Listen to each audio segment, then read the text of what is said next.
यो रुखको हाँगामा बसी पखेटा उचाली भन्ने मान्छेले परेको छ।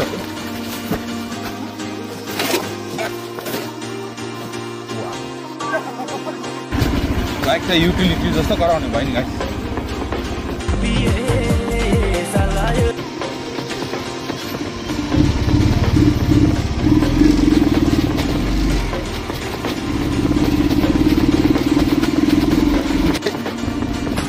डेन्जर छ, रिस्की पनि छ। त्यही माथि बुलेट बाइक हो है, अरे भने हातबाट ड्यामेज हुनुपर्छ। म एउटा रिस्क लिएर हिँड्दैछु।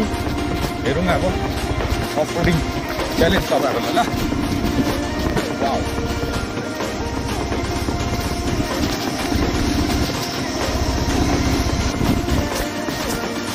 तर हेरौँ अब कतिसम्म चाहिँ सक्छ है, किनभने यहाँ त यो त खेलेर लाग्नु सक्दैन।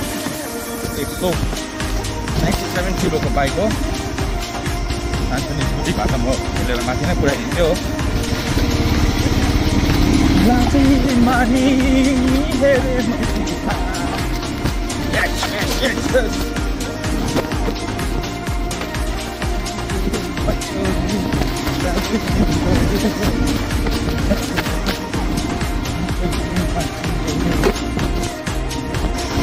सम्झन्छु म त त्यो डाँडा दुख्दा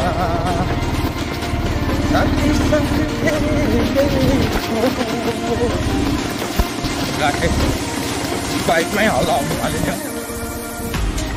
त्यहाँ कहाँ स्कुल गर्नु थाल्यो पछाडिपट्टि। स्कुलसम्म पुरानो स्कुल सफा गयो भने त्यहाँबाट म हिँडेर जान्छु।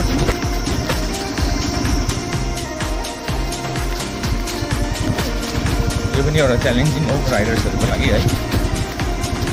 अब प्लेन रोडमा त जसले कुदाइहाल्छ नि, अफरोड पनि अलिकति गर्दै गर्नुपर्छ। यो पनि एउटा एडभेन्चर हो है।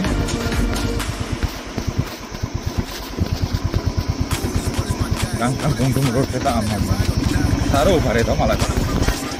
नहुँदा पढेको एक दुईवटा शब्दहरू चाहिँ याद छ मलाई। जस्तै मैले एउटा कविता पढेको थियो। त्यो कविता छ यस प्रकार: दुबेनी चरी साँझमा बोल्छी हालेर सुसेली, हरियो रुखको हाँगामा बसी पखेटा उचाली भन्ने एउटा मैले पढेको थियो। Wow,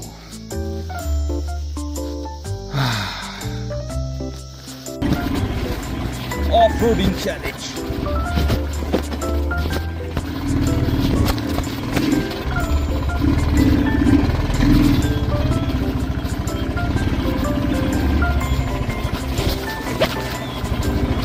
Hey, dosti, hey, chorne,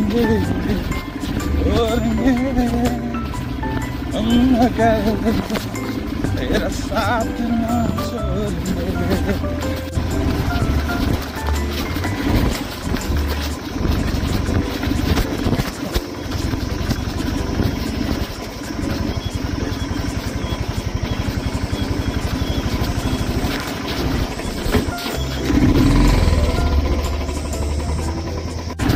bike त युटिलिटी जस्तो गराउने भयो नि गाइस।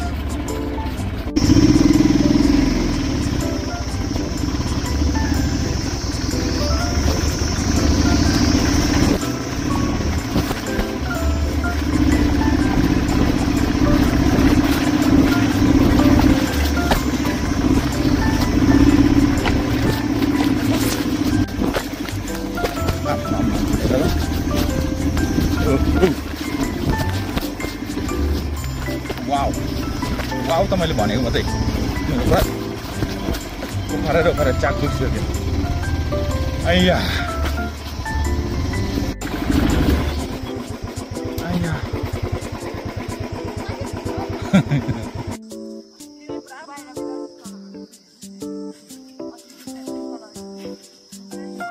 ल गाइस, म फाइनली आइपुग्यो है हाम्रो फ्याङदुङ गुम्बा। र यो तपाईँले देख्नु हुँदै गरेको चाहिँ 3 स्टार हो है। तपाईँले यो देख्न सक्नुहुन्छ हाम्रो नामचेनको ग्रेभ ग्राउन्ड है। यो चाहिँ हामीले तपाईँले भन्नु पर्दाखेरि ओके यो चाहिँ स्माइली होमस्टे र हाम्रो स्कुल क्लोनी यहाँ छ हो तपाईँले देख्न सक्नुहुनेछ र यो पर्यो तल कुतिमोर भने यो हाम्रो तल प्रधान गोलाइ है र फाइनली गाइस 3 पल्ट लडेर म आइपुगेको छु फ्याङदुङ गुम्पा है आफ्नो बाइक लिएर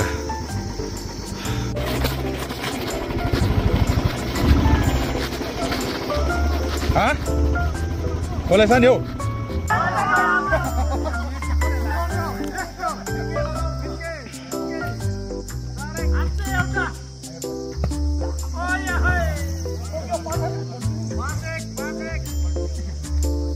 एकमै बस्यो